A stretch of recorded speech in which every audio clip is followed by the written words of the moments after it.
and welcome to Writers Book Club, the podcast where we take a deep dive with an author into the writing craft and process behind one of their books. I'm your host, Michelle Barakoff, and a very happy June to all of you. It's the first day of winter here in Australia and it definitely feels like it. I can't believe I swam in the ocean last weekend, and this week I'm sitting here in my Ugg boots with a blanket on my knees. Still, I guess we always have our Northern Hemisphere friends on Instagram, don't we? Heading off to cabins on lakes in Michigan and lavender farms in Provence or Greek islands or wherever they're going. So if we need a little hit of summer, just hit Insta. Before we jump into the interview, I just wanted to send a virtual hug to Laura Boone and Joanna Nell, who left two rather blush-inducing reviews on Apple Podcasts this month. Thank you so much, Laura and Jo, for your very flattering reviews. So, two things. Firstly, Jo and Laura are both talented authors and you should definitely go and check out their novels. Joanna writes contemporary novels that are a brilliant combination of heart and humour. And Laura writes excellent romance novels and has also written a terrific book that breaks down the publishing industry for emerging authors so they can navigate the whole pitching and submission, royalties, agent process. I'll put some links in the show notes to both of those authors and their books so you can check them out. And secondly, if you would like to leave a review on Apple Podcasts, you'll not only be helping other writers who are noodling around on their phones looking for a good writing podcast, but I'll give you a little shout out on the podcast too. Stick around after the interview. I'll be telling you all about my next author on the podcast and details about how you can win a copy of her novel. And come on, who doesn't love a free novel, especially when it's such good novel reading weather? Okay, on to the interview. This month I had the pleasure of chatting with Nigel Featherstone about his new novel, My Heart is a Little Wild Thing, which has just been released by Ultimo Press. I loved this novel so much. The writing's gorgeous, the settings in Bundanoon and Palm Beach, and particularly the Monero country around Cooma and that whole area, are perfectly evoked. The themes of the novel also really resonated for me. It's a sort of a middle-aged, coming-of-age story, if you like. I'm not sure if it resonated because I also am a woman of a certain age, but there you go. Let's just put that aside. Anyway, Nigel and I talk about that, and it's also a kind of a grand love story as well, sort of that once-in-a-lifetime love. It also shows that it's really never too late to seek a more fulfilling life. So it's the story of Patrick, who has always considered himself a good son, willing to live his life to please his parents, his sense of duty paramount to his own desires and dreams. But as his mother's health continues to deteriorate and his siblings remain absent, he finds the ties that bind him to his mother begin to chafe. After an argument leads to a violent act, he travels to a familiar country retreat to reflect on what his life could be. And through a chance encounter with a rare animal and an intriguing stranger, Patrick starts to wonder if perhaps it's not too late to let his heart run wild. Nigel is the author of Bodies of Men, which received a 2019 Canberra Critics Circle Award. It was also longlisted and shortlisted for several other awards. I also loved that novel, and you should definitely get your hands on it if you can. Nigel is a published playwright, songwriter and essayist, and as I discovered, the man knows a thing or two about writing. Here's Nigel. Oh, and just quickly, Nigel and I do touch on some adult concepts in this chat, so if you do have small ears around, just make sure you've got your earbuds or headphones on. Nigel Featherstone, welcome to the podcast. Thanks so much, Michelle. You've just had a book launch. I have indeed. So the Canberra launch of for My Heart is a Wild Thing was on Saturday, so that was absolutely wonderful, and we had a wonderful crowd and in conversation with Anna Vito from ABC Radio Canberra. She's the Drive presenter, and just really wonderful questions from Anna and also from the floor, and celebrating with a whole bunch of wonderful folks. So I have to say I find book launches incredibly nerve-wracking. To the point that beforehand, I always say to myself, I'm never writing another book because I don't want another launch. But once they're done and dusted, I always look back on them and think that was a lovely thing to do. I'd been watching on socials, so it went from sort of one venue in a bookshop, I think, and then it was getting bigger and bigger and bigger. And finally you had to do it in a hall or something, didn't you? It was moved to a cultural centre at the ANU. So it was originally an initiative of Harry Hartog ANU, beautiful two-storey Harry Hartog store. And yeah, that sold out, I think, within 24 hours. So then they increased the tickets availability, and then they said, look, we'll just move it to a brand new theatre right next door, which was wonderful, great venue. And it was a fully masked event as well. So I think people maybe felt a bit more comfortable maybe being in a big theatre. Yeah, everybody right. was wearing masks because it was a requirement. And I think that made people feel a bit more confident and comfortable, which was great. So you might not love book launches, but book launches clearly love you. Sellout crowd, amazing. Well, thank you, Michelle. That's very, very nice of you. It's certainly just, I always encourage other writers to have book launches, but privately I find them just very nerve-wracking. Yeah.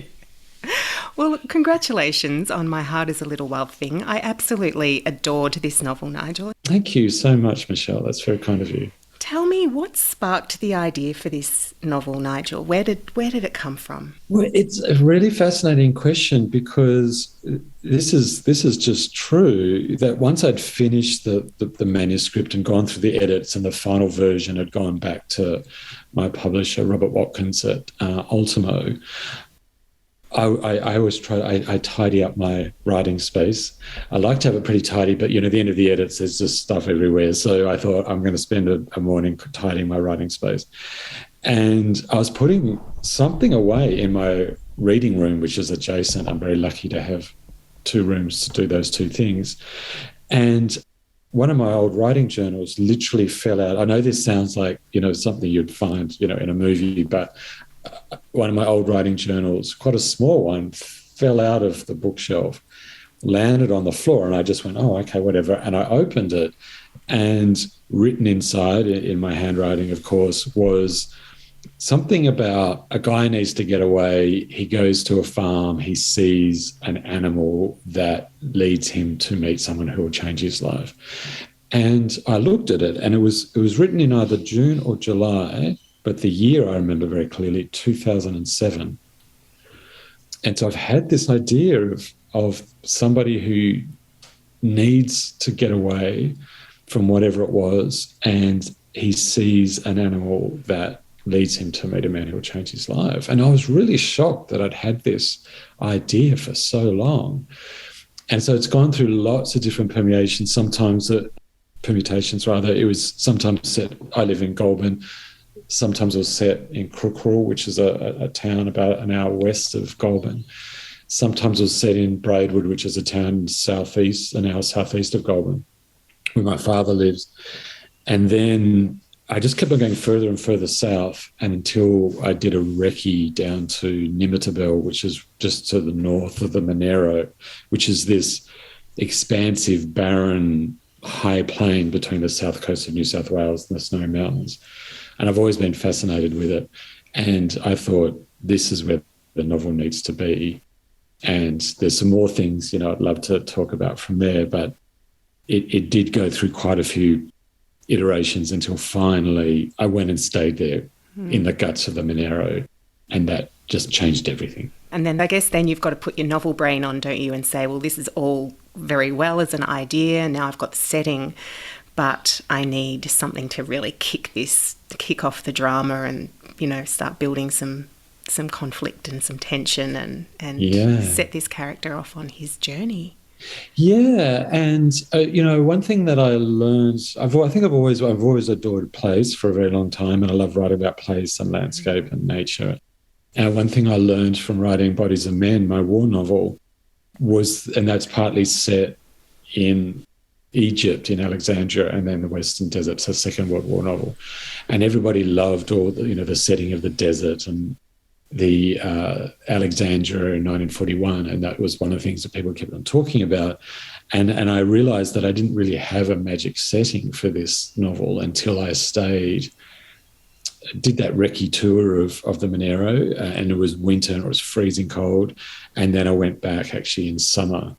And basically I threw out the novel I was working on, which was a previous version of this, and rewrote it from scratch. Oh, really? Wow. Okay, that's so interesting. And so it was really setting dependent then. The Really setting. setting, Wow. yeah. Okay. And because, we'd been through that terrible summer of 2019, 2020, and, basically, I mean, I know for everybody really in the East Coast of Australia for that summer, but Goulburn and the ACT district just didn't have blue sky for 3 months. Back then we were wearing masks because of smoke. And I'd arranged to go and stay at a property called Bundra, which is right in the guts of the Monera. There's, your phone has no reception, the laptop doesn't work, there's nothing. You're 30 kilometres from the nearest supermarket, which I guess in the scheme of things is not that far, but, it's still a trip. Yeah. And it was arranged earlier in the summer, and then the summer happened, and then I really still wanted to go, and I'd arranged to stay there from a week in February 2020, and the owner of the property, Tricia Dixon, said, look, do you really want to come down here? It's terrible. There's smoke everywhere and there's burnt bush everywhere. And I just said to myself, I still think I need to do this. It might be a bit dangerous. The Kosciuszko fire had gone through only days before, but it wasn't being, irresponsible. All the roads were closed and the fire had definitely moved on. And I stayed down there, and it just changed everything.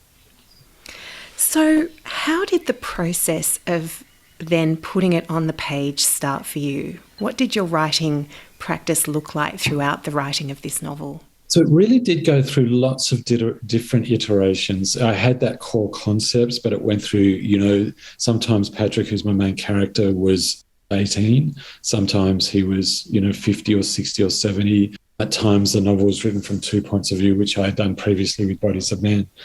And there was always something that just wasn't clicking.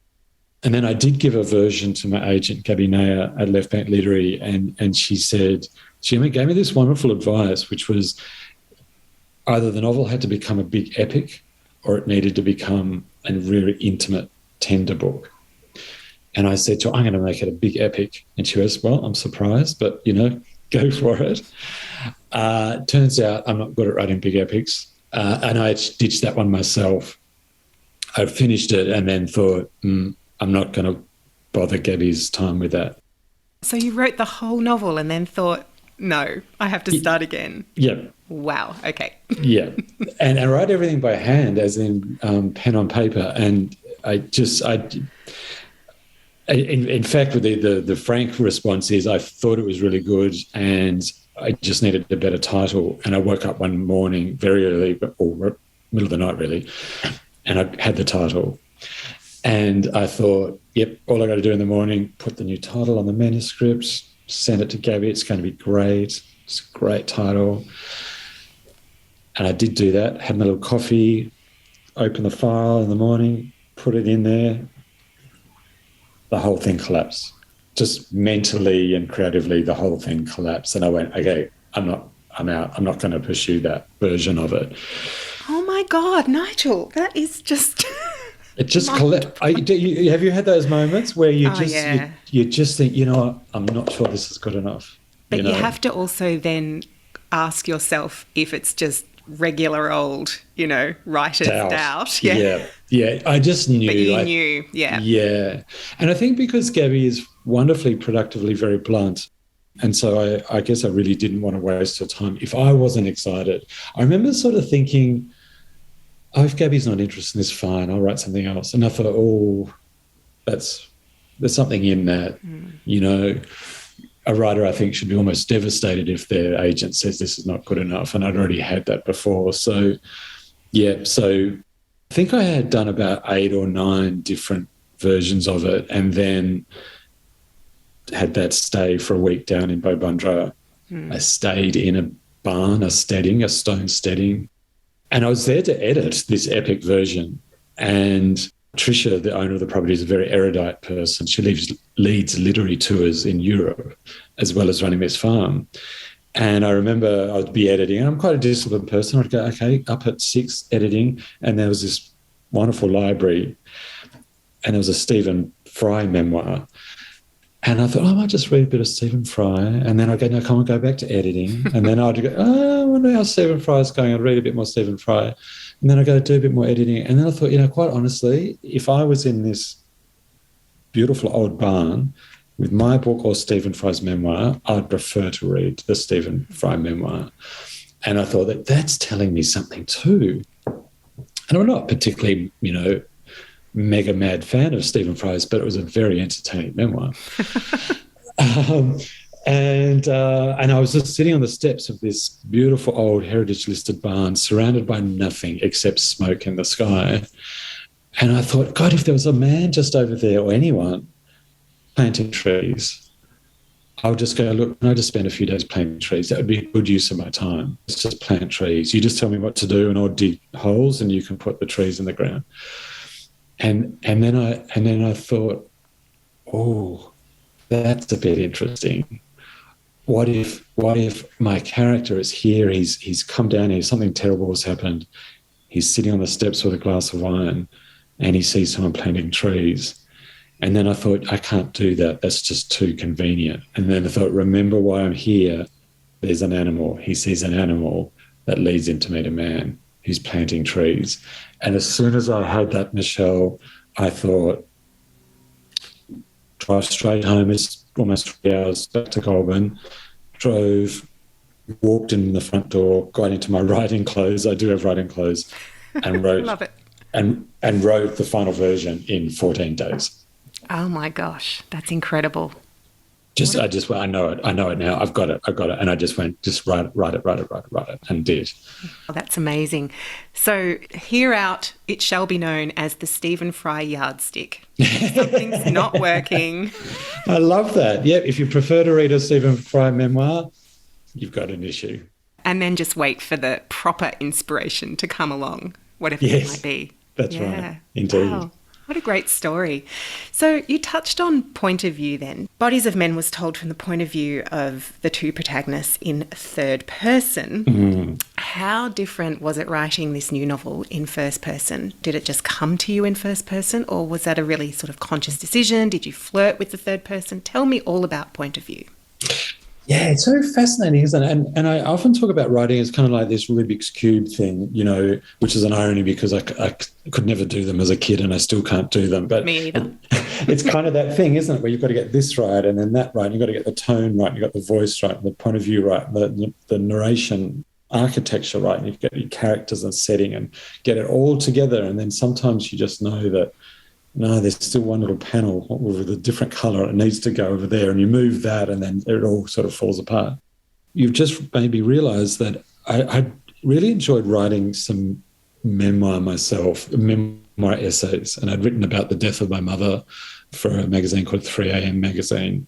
I'd been asked to write about my childhood growing up in the Blue Mountains for the Chicago Quarterly Review for their Australasian edition. And I'd really enjoyed that. And I was writing in a very fragmentary sort of way, these essays where it would just be this, and then I'm going to write about that, I'm going to write about that, now I'm going to write about that memory, and now I'm going to write about this detail. So quite fragmentary. And when I did drive back from Goulburn and knew that I had this story, I thought it would be third person. And in fact, I did write the first maybe 5 pages in third, and then I just thought, oh my God, my heart's just not in it again. What's wrong with me? And then I thought, what? Just write it as a memoir.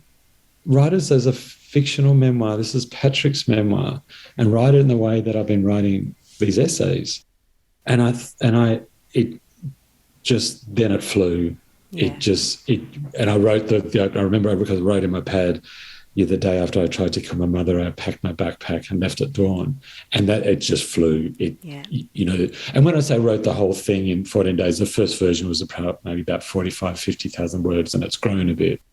And once I had that sort of idea that this was Patrick's memoir, he's writing about this time that changed his life, that was the bit of the Rubik's Cube that went click, and off I went. So that gave you the voice as well. So I think it's Charlotte Wood who talks about when you are a bit stuck in a novel, to go back to that 1 or 2 lines where you really nailed the voice and just that just clicks the voice back in for you. Was that first line something that you could always go back to, or did you just have the voice from then on in? I think I had the voice from then on in. I think for me, you know, I have been writing for quite a while now, and I used to think writing was all about, you know, what goes off, you know, in your head. And now I think it's what goes on in your whole body. And a lot of it for me is turning off the brain and thinking about what's going on in the rest of my body. And I think I knew once I had Patrick's first person point of view that it could go from there. But it's really interesting that you talked about Charlotte Wood there, because I did finish this version of the novel, send it to my agent, and then myself and my two novelist colleagues and friends, Robin Cadwallader and Julie Keys, and I got a residency with Charlotte, courtesy of Byron Writers Festival. And we spent a week with Charlotte. And she talked about how sometimes having a manifesto for work, and she actually talks about the WA band, the Triffids, around in the 80s and early 90s before the guy had a heart issue and died. But their great record, Born Sandy Devotional, David McComb, I think, he wrote a manifesto and he said, I want to create a very literary rock album. And Charlotte said for her, sometimes she too has a manifesto. She writes, you know, what do I want to do with this novel? And so I had actually already done this just by sheer fluke in the front of my pad of the manuscript that, you know, when I wrote this manuscript, so to speak, I wrote simplicity, brevity, and fearless. And that were my three manifesto words. And I guess it allowed Patrick the brevity, just keep things clear and simple and concise, keep everything simple. But I overcomplicate everything, Michelle, just everything. Even, not alone. You know, not just novels, you know, just be having friends over for dinner, I'll overcomplicate that.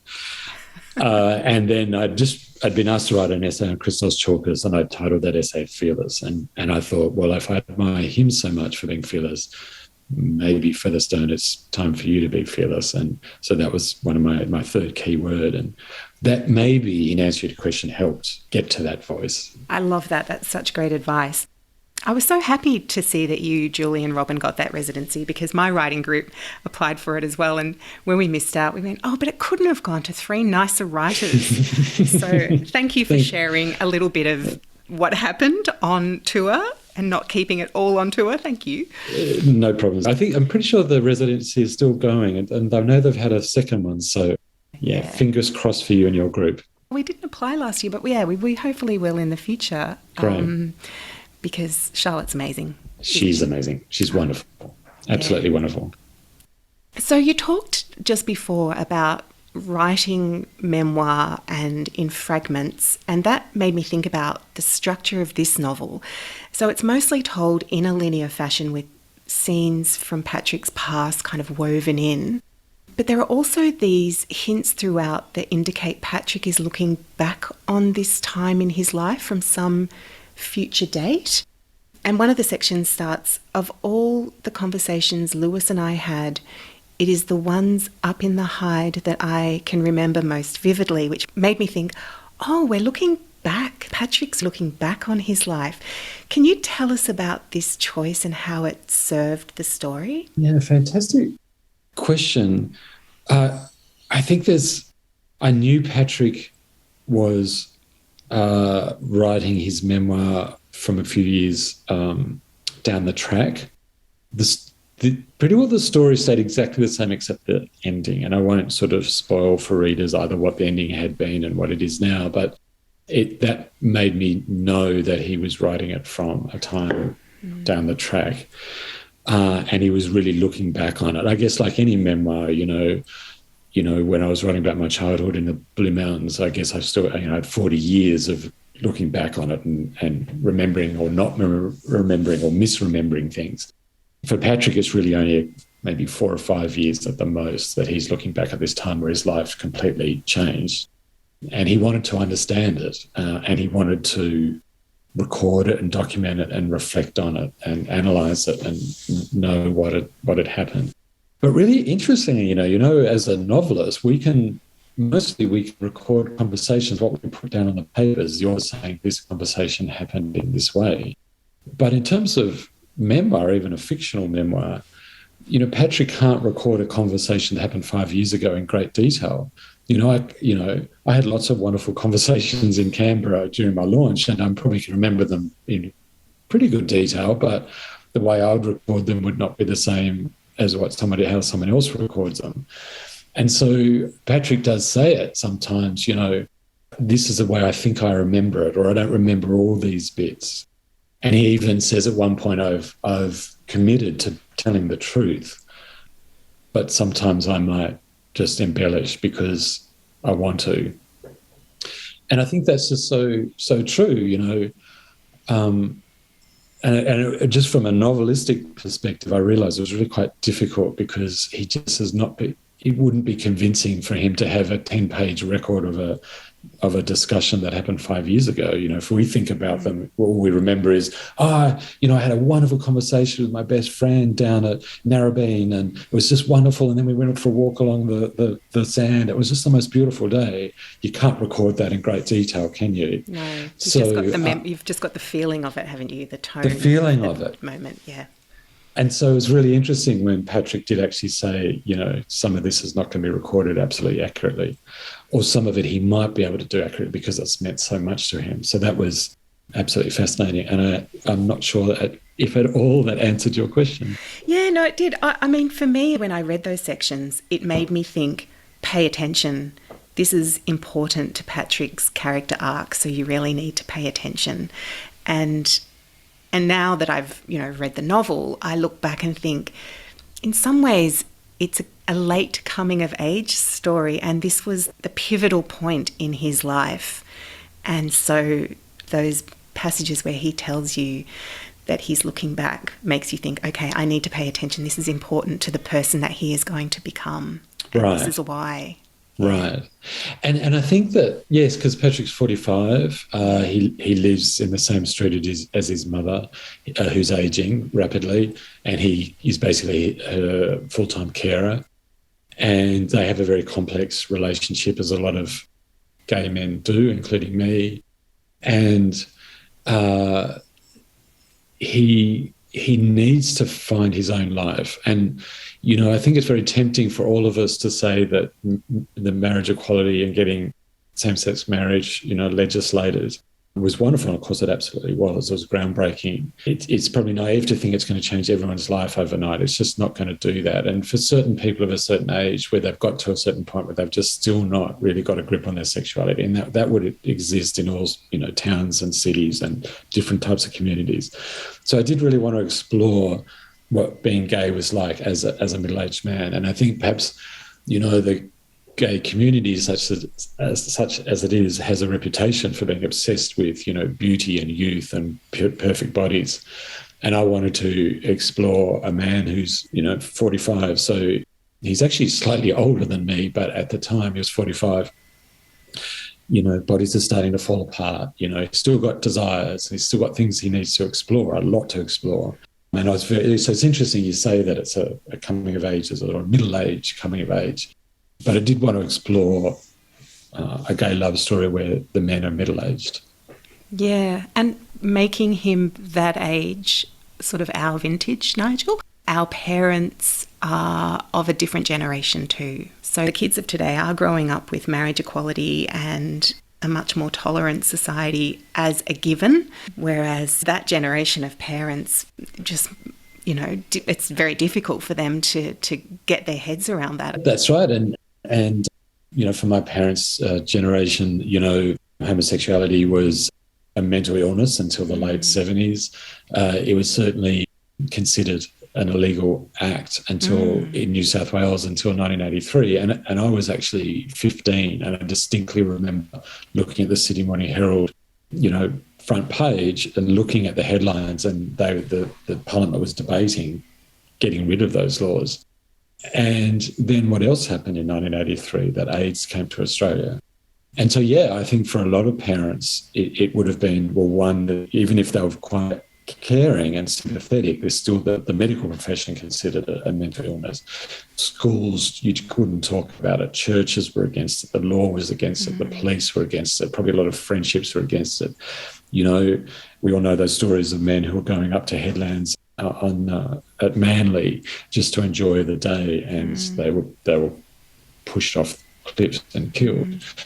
So I guess for a lot of parents of that generation, it just would have been out of sheer protection. And then particularly when AIDS happened, I just remember thinking, and this is where Patrick and I share some things, where if I touch another guy, even just, I mean, I went to a private school in Sydney, so there was no talk of being gay. It was the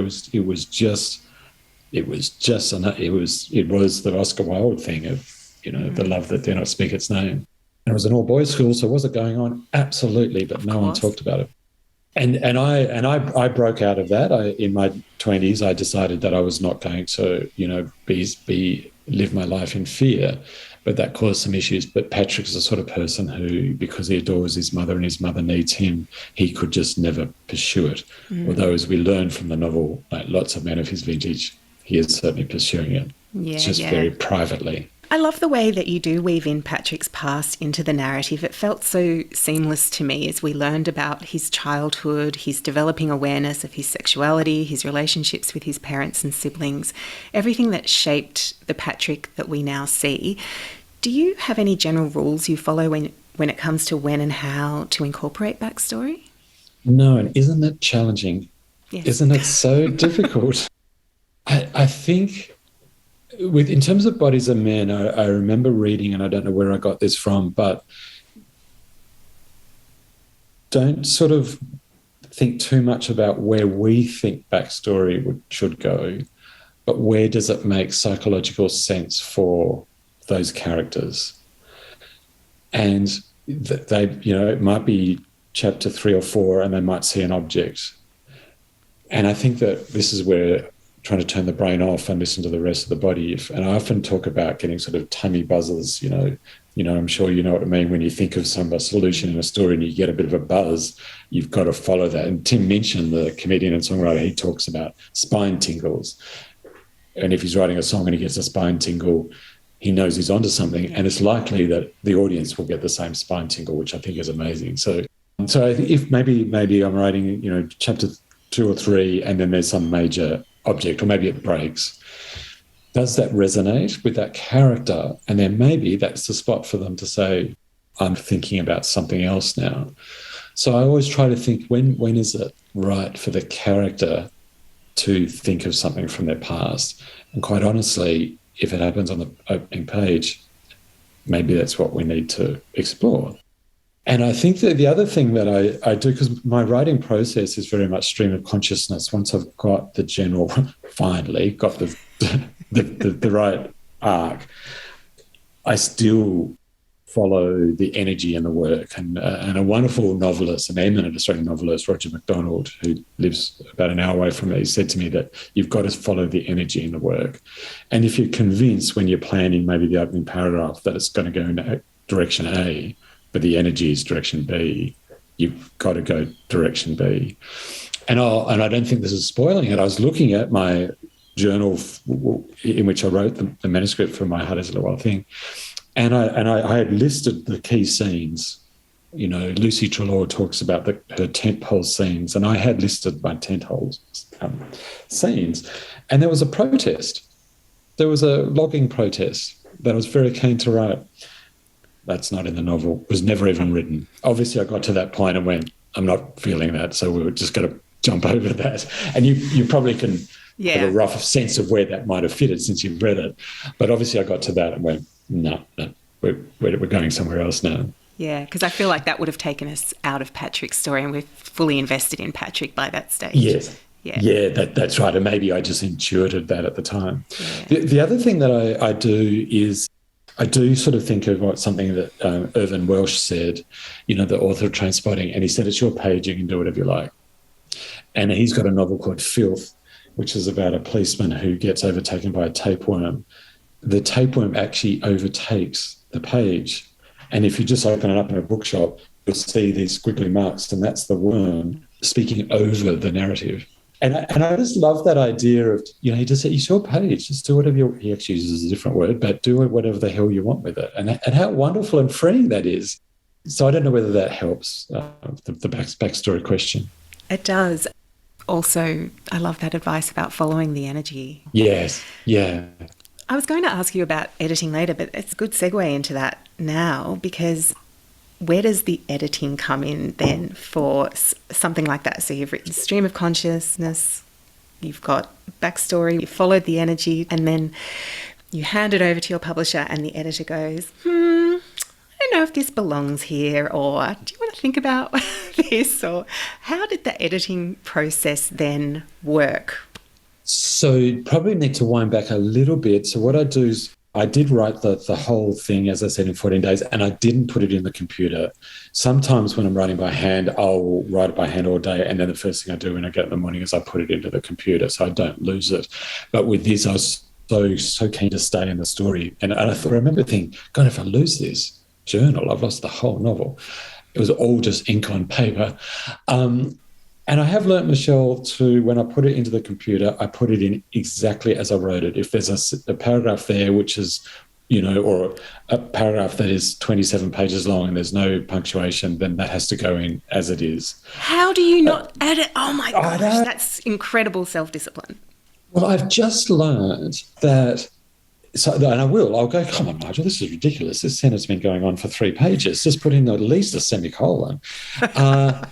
And then I'll start to edit and fuss, and then I'll realise why I wanted a very, very long sentence or something, or maybe it turns into something else. And I'll even, sometimes if the characters' names change, then they will change, and I'll pop them in the thing into the laptop. And then I'm a rewriter. I'm a mega rewriter. I did 40 drafts of Bodies of Men, and there are 12 versions of My Heart is a Little Wild Thing. That's the version that was...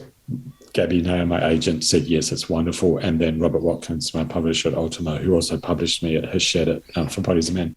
But we still did 12. There are 12 in my computer. Wow. Gabby didn't give me a huge amount of feedback other than she didn't think the end was quite right.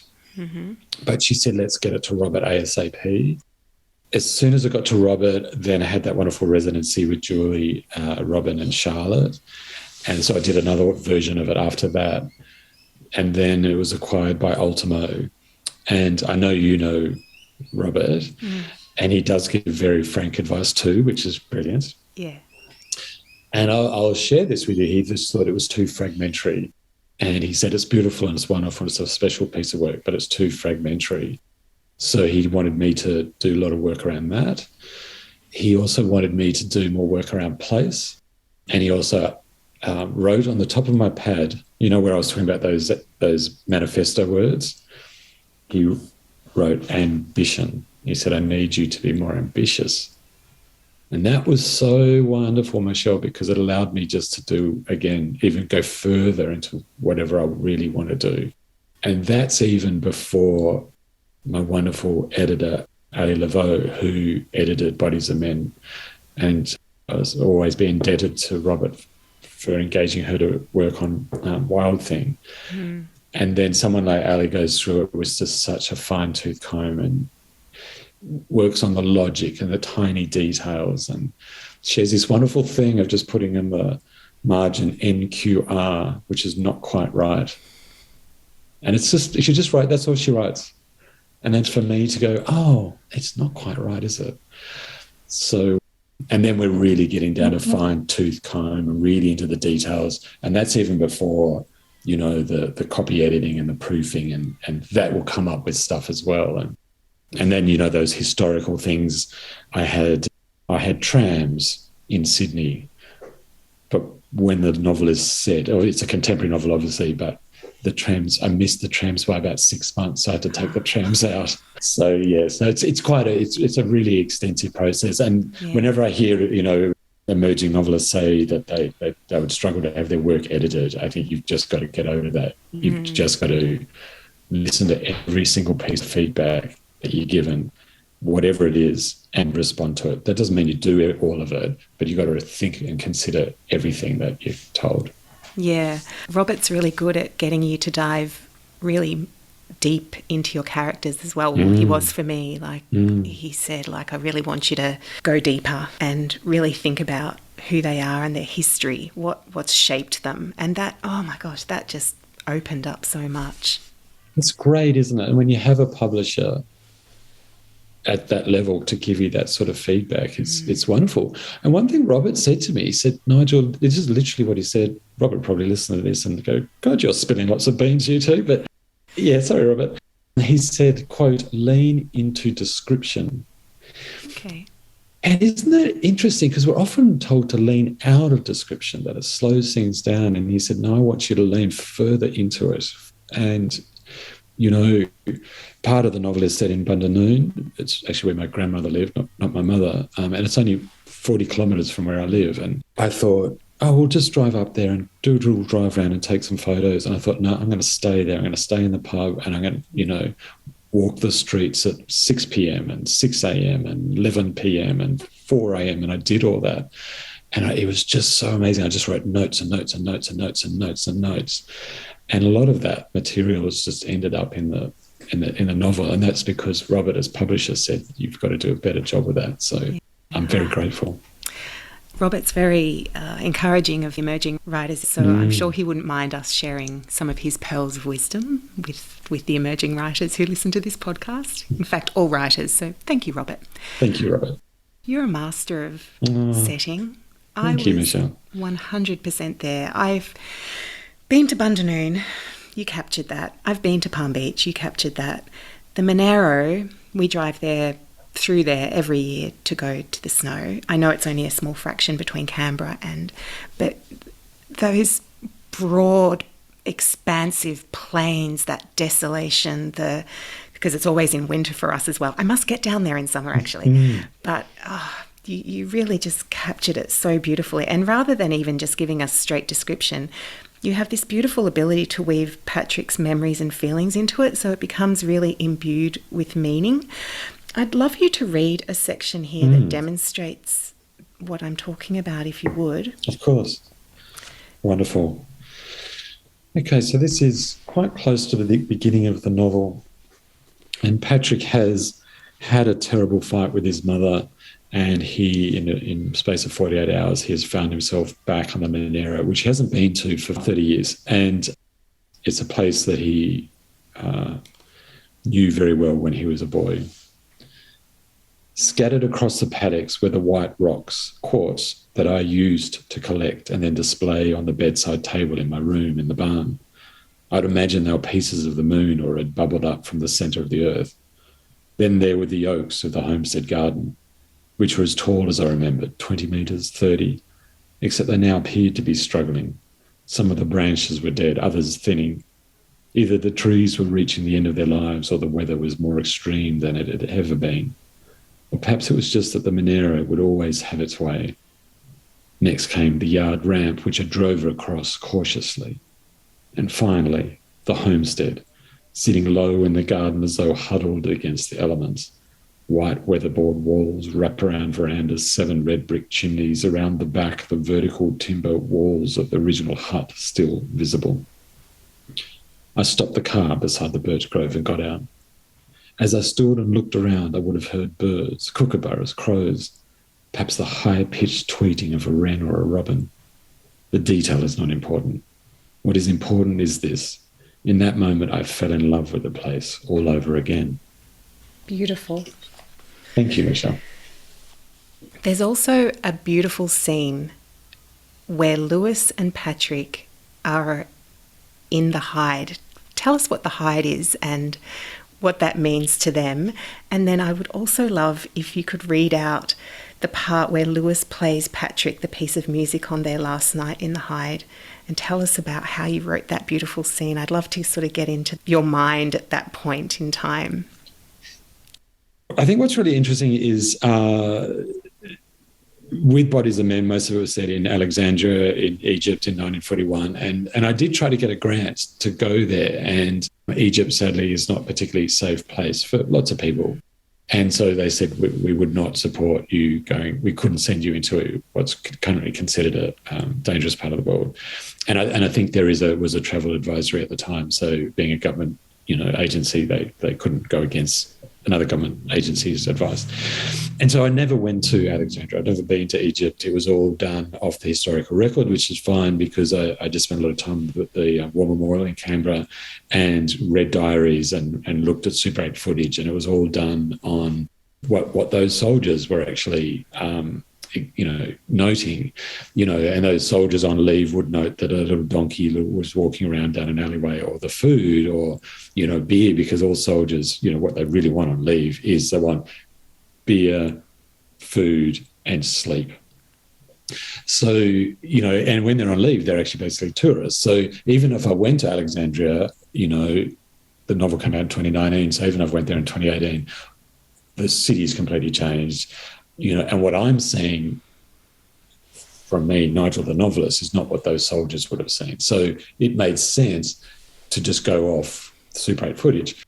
But it meant that I never went there. So it was a conscious decision that with my next novel, I would set it somewhere much closer to home so I could actually go there and walk it.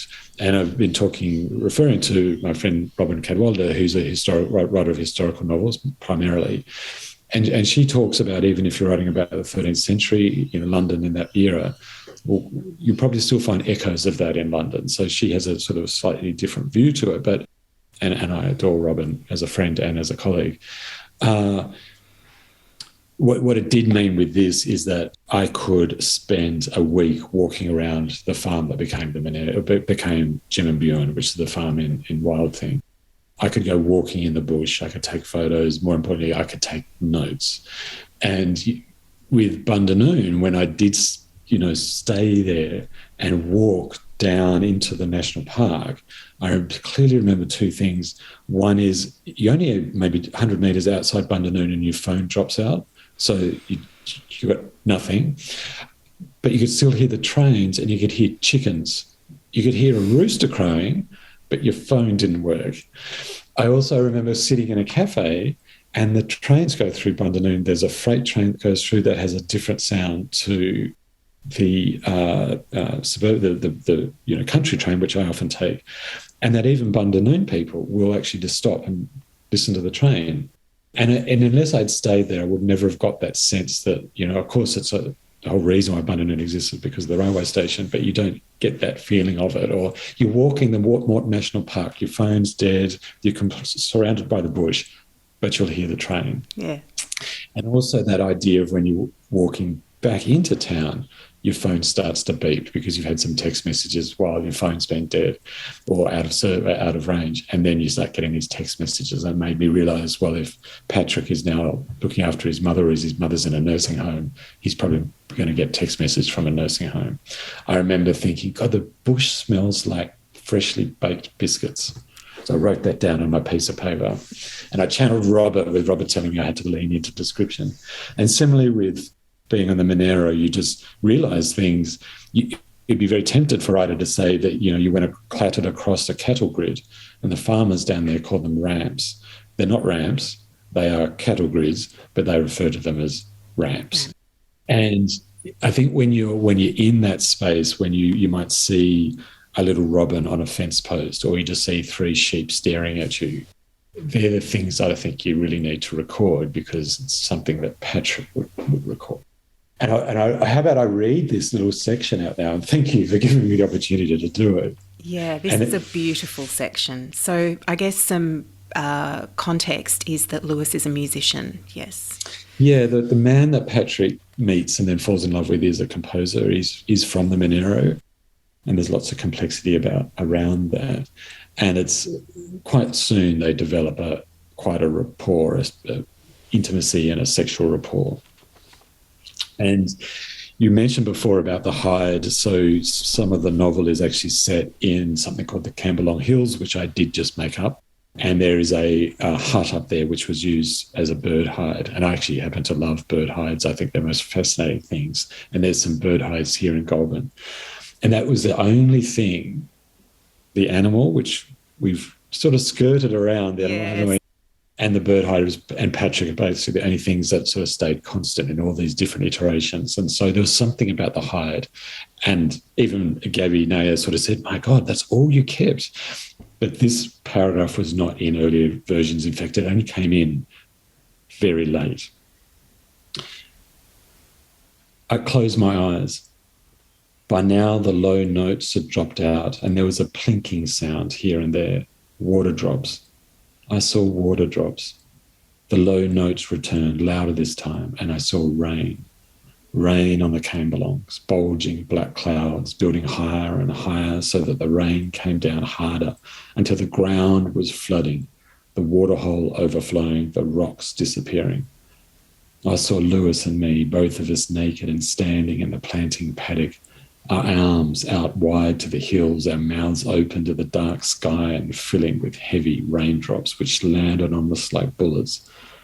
But that did not stop us smiling, our eyes wide too, so much light in our eyes. Despite the water and the rain, I felt warm, very warm. My heart was pounding against my ribs. I saw Jimabuan Road cutting north and south like a scar. I saw the Warlikers homestead in its garden hollow. I saw the old barn, the steading, alone in the bare paddocks, bright light streaming from the windows. The doors opened too, as though there had been an explosion. Then I realised that the only sound I could now hear was the lowest of baritone notes, just one, an extended drone, which was almost animalistic.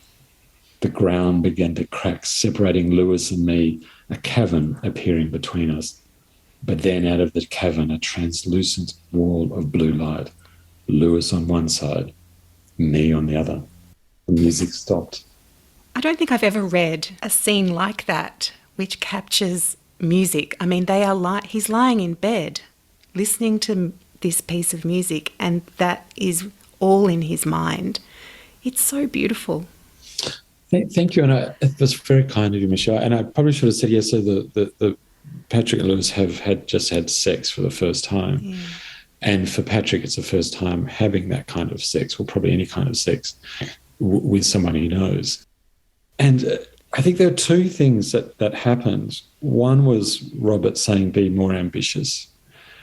And I think it's tempting in those sorts of scenes just to underplay them, isn't it? Just to say, and so what's happened is they had sex.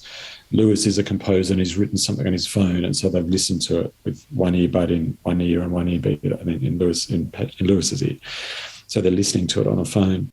And I love this idea of writing in different ways, writing outside our habit. And I'm a very slow and considered writer. I do write everything by hand. And then it was actually Charlotte who said, sometimes write in a way that's completely not you. If you're a very slow, considered writer, write very fast. If you're a very fast writer on the typewriter, write very slow.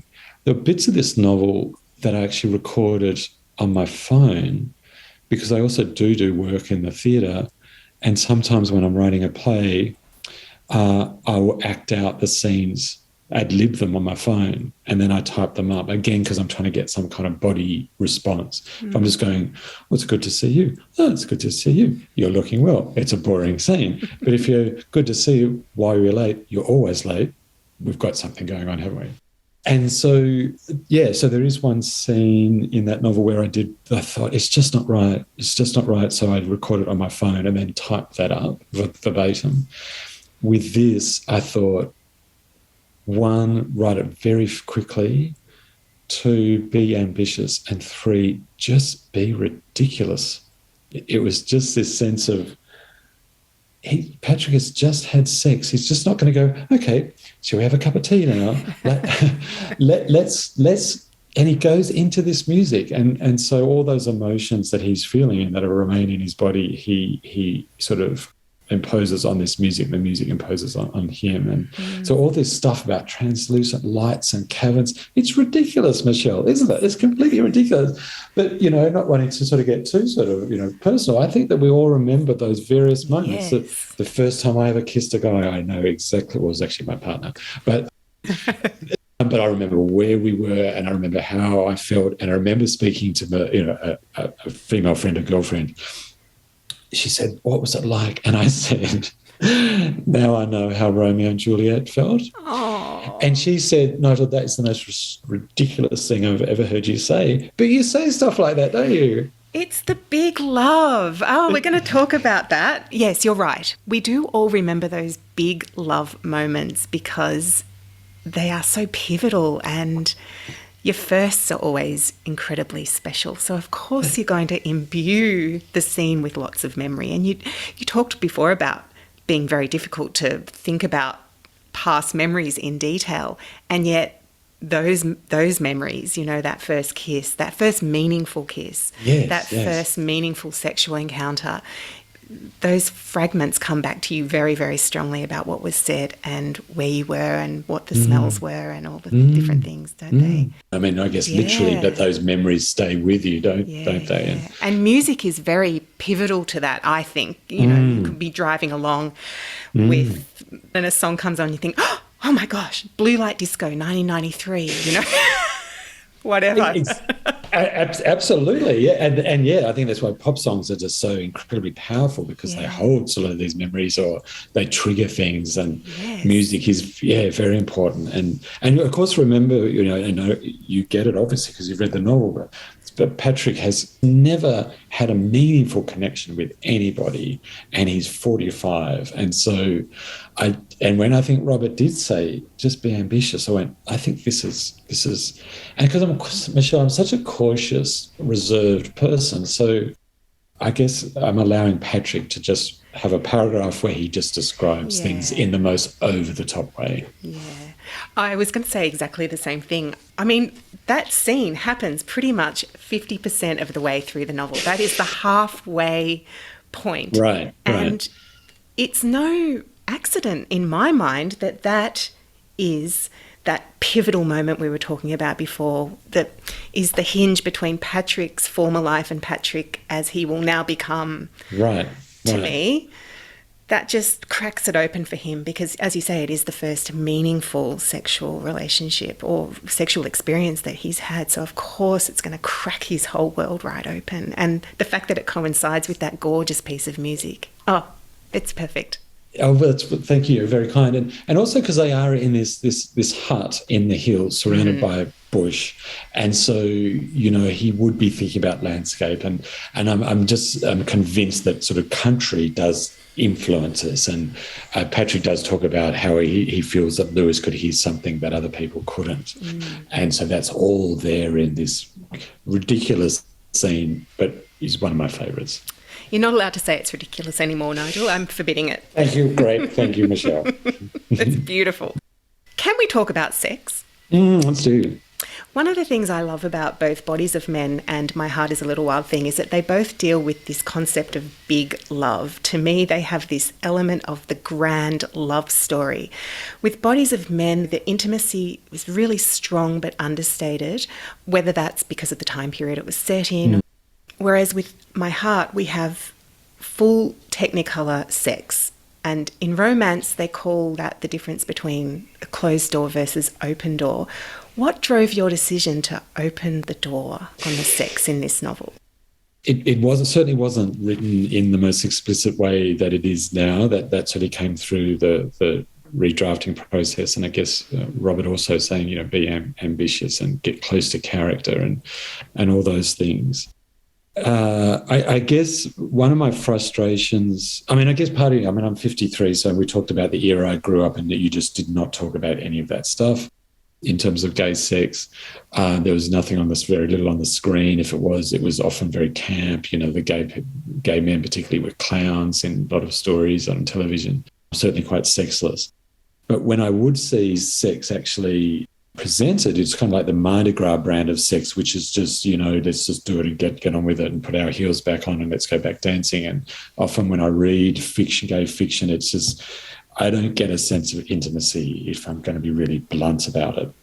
And one ironically, a piece of writing which I think is absolutely superb, full stop, is Annie Proulx's Brokeback Mountain. That novella is just incredible. Superb. It's absolutely superb in terms of place and exactly what she's doing. And I think that novella is about much more than gay stuff.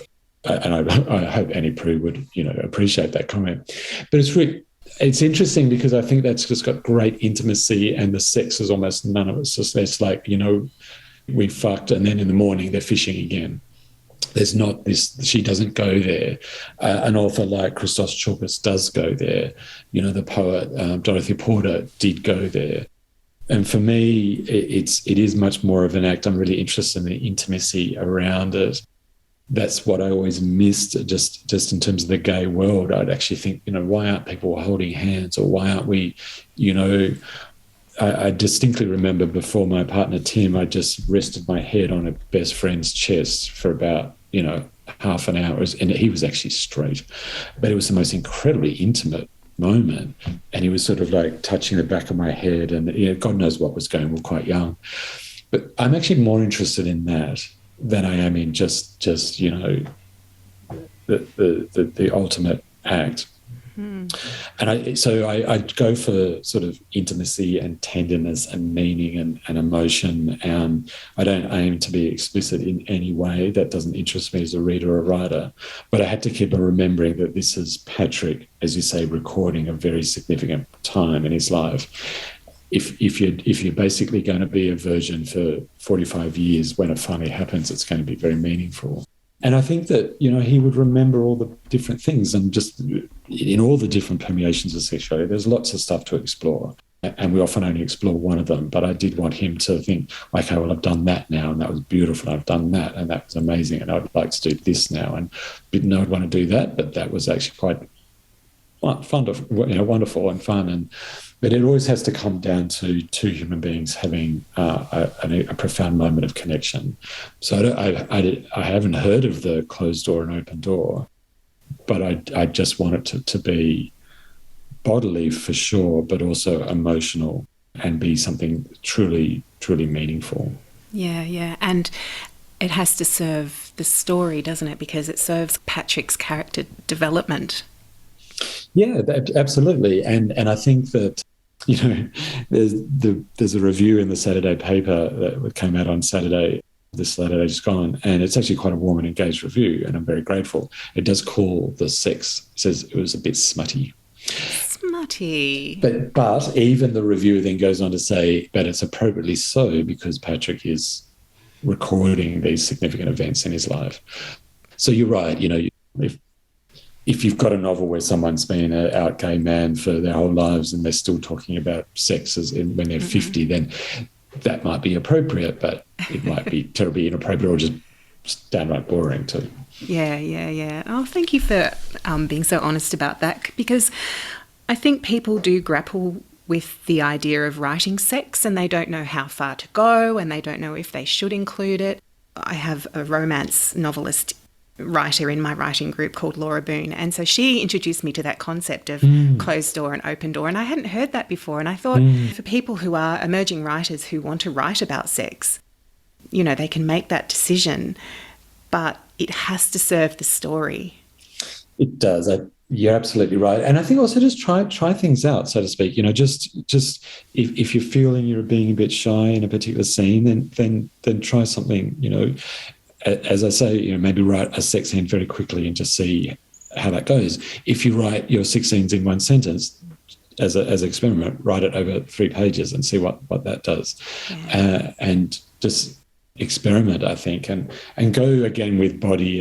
And I don't think that we should ever be worried about offending people, or if people don't like the paragraphs of sex, then, skip that bit. Skip that bit if they did not need to know about that. But yeah, you're right. It has to serve the core themes of the book. And again, I always say to myself, don't share too much in podcast interviews, and then I just share too much. So that's just you're in good company here, Nigel. I am in very good company. I very much feel like I'm sitting on your opposite couch. But it's really interesting when I did give the final version to Gabby Nair, and I said, what did you think? And she goes, oh, it's so beautiful. She said, oh, Patrick needs to get a life. And she meant it in a really lovely way. And I actually thought, when people say with character, we need to know what they want and we need to know what they need. And readers will really basically find it essential that the character gets what they need. We love it when they get both. But I think what's more important, and other smarter people than me have said this, that it's actually there's a third thing, which is what they yearn for. And so when Gabby said Patrick needs to get a life, I think he yearns for alive. And so, as you've been saying throughout this very lovely interview, this is a journey of Patrick slowly getting alive, and sex is a part of that. So that's why I think it actually makes perfect sense, and I hope it does for readers. Yeah, I do too. Nigel, before we go, do you have any other pearls of wisdom, your own or Robert's or Charlotte's? Yeah, I'll just channel those. That you'd like to share or you think would be useful? What did you take from the writing of this book in particular? What did you learn about writing? I certainly learned. There's so many things I could share, but I'll just sort of share this. And this comes from I don't write much poetry, although I have written libretto and song lyrics, but I'm a novelist, not a poet. But I do really enjoy poetry. And I did do a poetry course with a wonderful ACT-based poet, Melinda Smith, and she's won the PM's Prize for Poetry, so a very eminent Australian poet and a wonderful teacher. And I did a course with her a couple of years ago, and she introduced me to a concept called duende, D-U-E-N-D-E. And it comes from the Spanish poet Lorca. And it's in essence, it's about, there's the muse that says, let's write a lovely paragraph about feeding some rainbow lorikeets, which I grew up doing, so it does have a memory. But duende is the devil muse, is the trickster, is the goblin muse, who's actually sitting in the corner over there saying, come on, how about we just scale that cliff and go inside a cave and light a fire and dance with witches? And so for him, it comes from the flamenco background. And I didn't realise that flamenco is about this sort of dancing with the devil sort of muse and the muse that could lead you astray. It's kind of the good and the bad all working together. And there's an incredible essay by Tracy K. Smith, and I think it's called Living in Two Worlds at Once, where she talks about duende, and she's written a poetry collection called Duende. And for Melinda, it is duende encourages her to write poems about things that people say she shouldn't write about, or to say things that she shouldn't write about. And when I was making choices with My Heart is the Wild Thing, yes, I'd go, well, now Patrick and Lewis are going to go for a wonderful walk through the paddock, or they're going to go up into the hide and have this incredible sexual experience, and they're going to share music. And even I'd be going, no, Nigel, don't there. I'd go, I'm going to follow that little devil muse into really tricky spaces. And I had a rule that if it made me feel uncomfortable, it was the right place to go. Okay. And for Melinda introducing the concept of duende, it's really, really changed my writing practice to be less polite, less cautious, and follow that little cheeky, very cheeky little goblin of mischief. And you're going to end up in some tricky places, but they're going to be interesting places. And that probably feeds into that ambition word as well, doesn't it? To be ambitious. It does. It does indeed. Nigel, thank you so much for that gorgeous chat about writing. I've absolutely loved it. Thank you so much. Everybody needs to go and buy this beautiful book, My Heart is a Little Wild Thing, and then come back and listen to this interview after you've read it, and you'll get so much more out of the reading of the book, and so much more out of this interview, I think, once you've read the book. What are you working on now? Is there something in the work? I'm doing more work in theatre at the moment. Music does play a big part in my life, so sort of doing some more in the sort of performance sort of area, which is really exciting. And that's just completely nerve-wracking. Not that I ever get on the stage myself, but even writing for the stage. I think literary fiction, novels, anything to do with prose I'm just still in love with, prose and literature. I just see them as miraculous. And, when you do read an incredible piece of work that feels that it's entirely alive, how do authors do that? All they've got is ink and paper or, pixels on a screen. I'm still in love with literature and I always will be. And I'll always just read and read and read and read and read. On that note, thank you so much for today. I've absolutely loved it, Michelle. Thank you so much. There you go, the wonderful Nigel Featherstone. You can buy a copy of My Heart is a Little Wild Thing in all the usual places, and as I mentioned earlier, if I were you, I'd also pick up a copy of his first novel, Bodies of Men. It's a stunning Australian novel and well worth the price of admission. You can find out more about Nigel at his website, nigelfeatherstone.com.au, and he's also excellent on Instagram. So you'll find him there at ngfeathers. Lots of beautiful photographs of many of the places he writes about in this latest novel, and always a few stories to go with. Sometimes amusing, sometimes evocative or poignant, but always heartwarming. He really is a treasure. So, who is our June author? She is a podcaster, a writing teacher, the author of 5.5 novels. What? 5.5? Well, yes, all will be revealed in my interview with the delightful Pamela Cook, who also happens to be a dear friend of mine. Pam has so much to tell you about writing her last novel, All We Dream, which had a slightly unusual genesis. I can't wait to dive into that with her and share her story with you. All We Dream is a multi-generational story of family, hope, and following your heart. It's the story of Miranda McIntyre, a Sydney lawyer, and her search for the truth about her family. It takes in some beautiful South Coast settings and has an historical thread about an older woman, Esther Wilson, that I just found so intriguing. I love the way Pam weaves stories together, particularly with an historical thread. There's so much to unpack with this novel, and I know we're all going to learn a lot with this interview with Pam. So head over to the website, writersbookclubpodcast.com, where you'll find links to buy both the paperback and ebook versions of All We Dream. And then once you've read it, send me your burning writing questions for Pam about how she wrote this book, and I'll be sure to ask her your question, along with 11 million of my own questions, as usual. This podcast seems to be getting longer, but I love a rambling chat about writing, and hopefully you do too. As always, we have a copy of this month's novel to give away. So if you'd like to win a copy of Pamela Cook's All We Dream, just head over to my Instagram or Facebook, where you'll find instructions on how to enter. Entries close on June 10th, but of course, if you're listening to this podcast in the future, there's always a new giveaway every month. So keep an eye on the Writers Book Club socials or sign up to my newsletter at michellebaraclough.com. Okay, I think that's it for this month. Stay warm, Southern Hemisphere people, and if you're north of the equator, have a Cosmo on the beach for me, will you? I recorded today's episode on the beautiful unceded lands of the Gadigal people of the Eora Nation. Thanks for listening, and I will hopefully catch you next month. Until then, happy writing.